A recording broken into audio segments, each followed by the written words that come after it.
नीचे से ठंडा लागे ऊपर से गरम। रुको जरा, पहले से ही अपना मशीनवा के पूरा सर्विस करा ले बड़ू का।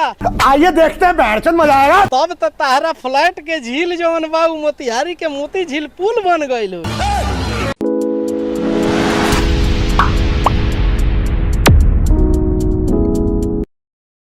त का हाल बा भाई लोग, हम आशा करत तानी कि रउआ लोग ठीक हो खेब, लेकिन ई भौजी के दुख नु हमरा से देखल नइखे जाए। लेकिन क्यों? काहे से कि शादी से पहले नु अपना नाला के भाला से खोद खोद के नहर बनवा ले बिया।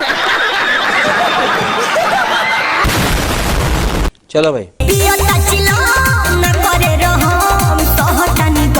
काहे सहतारू भौजी, केहू अगर रहम नइखे करत तो सहला के कोनो जरूरत बा? अरे छोड़ के आगे बढ़ा ना। देखो ना हमने कितना लोग बानी लेवे खातिर तैयार। रात भर हाथ में धरावेला कलम, रात भर कलम धरावेला।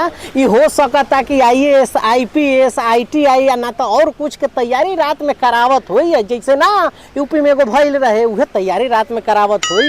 अगर ई सोचतानी तो बिल्कुल गलत सोचतानी। उ रात में ई कलम धरा के कोनो परीक्षा के तैयारी ना, उ कुछ और कलम के धरावता, कुछ और चीज के तैयारी करावता।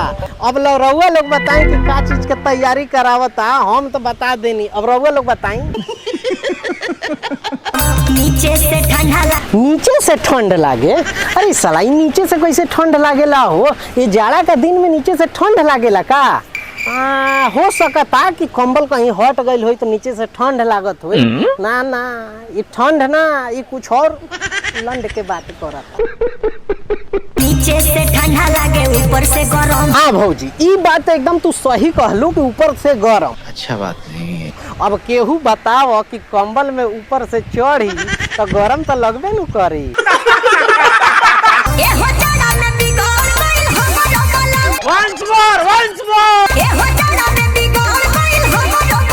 अरे भौजी, अपना बलम के तो छोड़ा, तहार वीडियो देख के साला हम बिगड़ गइल बानी। हमरा साथे साथे है सब लोगवा भी बदल गइल बा। जाना तारू, तहार वीडियो हुए ऐसन बा। अब बलम तो तहरा लगे सटल बा तो इतना बिगड़ गइल बा, लेकिन हम इतना बिगड़ल ना बानी। बस इतना बिगड़ल बानी कि तहरा वीडियो में आके तहरा रिलाई कईल जरूरी हो गइल।